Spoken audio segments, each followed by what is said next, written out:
All right, we first want to identify the oxidation number of those things that are changing oxidation number. Aluminum, an element, is going to be 0.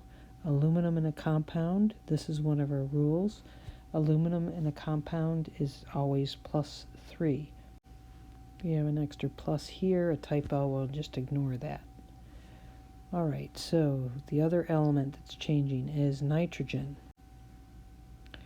Nitrogen, okay, down here, 1 nitrogen atom, 3 oxygen atoms.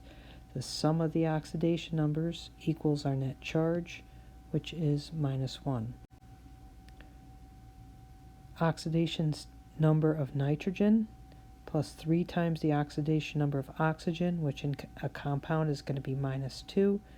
This equals our net charge, -1.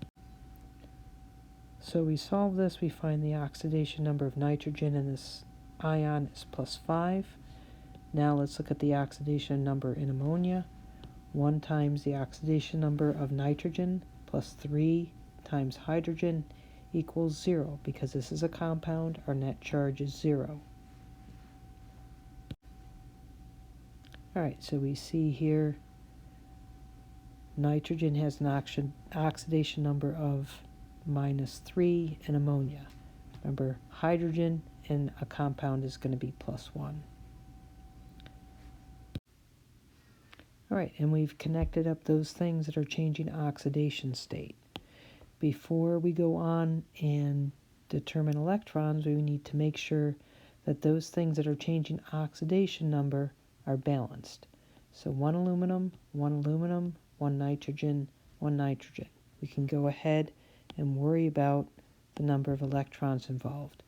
Aluminum going from 0 to +3, that's going to involve a loss of 3 electrons, because we know we're changing here by 3 units.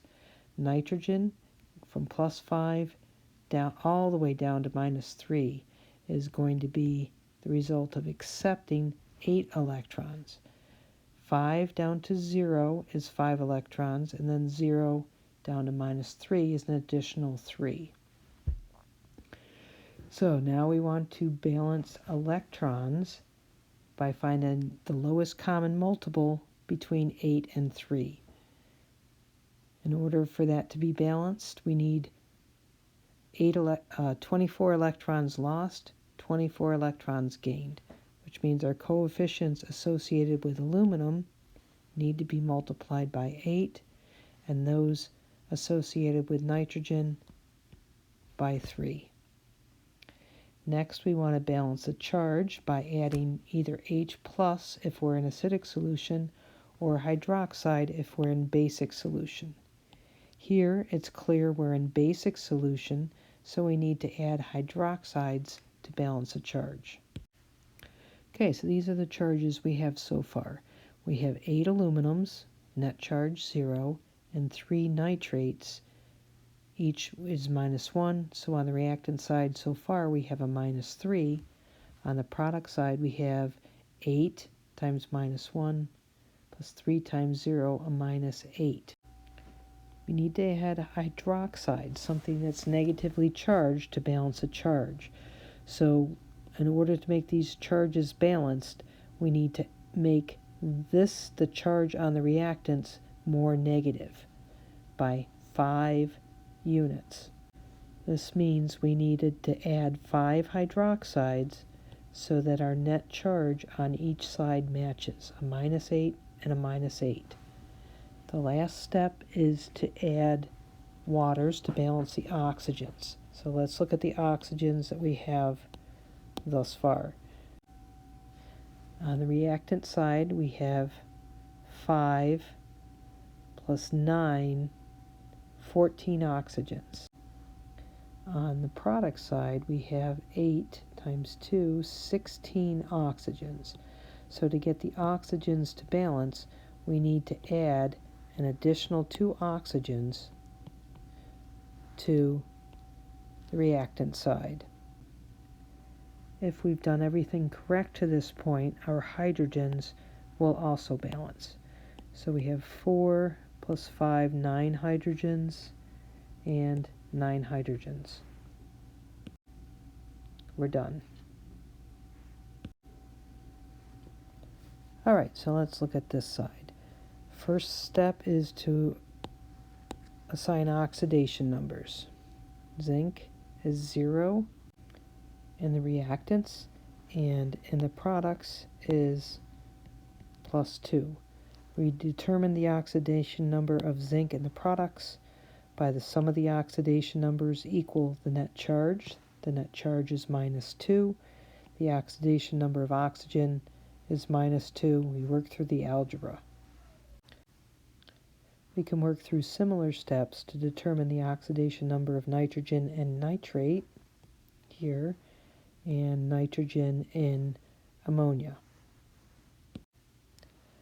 Now, before we worry about electrons, we make sure that the elements that are changing oxidation numbers are balanced, and they are. So as far as electrons, we have zinc going from 0 to +2. That's 2 units, therefore 2 electrons. Nitrogen is reduced from +5 all the way down to -3. So this is going to be 8 electrons. 5 electrons to go from 5 to 0, an additional 3 electrons to go from 0 to -3. Lowest common multiple of 8 and 2 is 4, so we want 8 electrons lost, 8 electrons gained. So the coefficients associated with zinc need to be multiplied by 4. Now we're going to look at the charges. On the reactant side, we have a net charge of -1. On the product side, we're going to have a net charge of -8. To balance charge, we're going to have to add an additional 7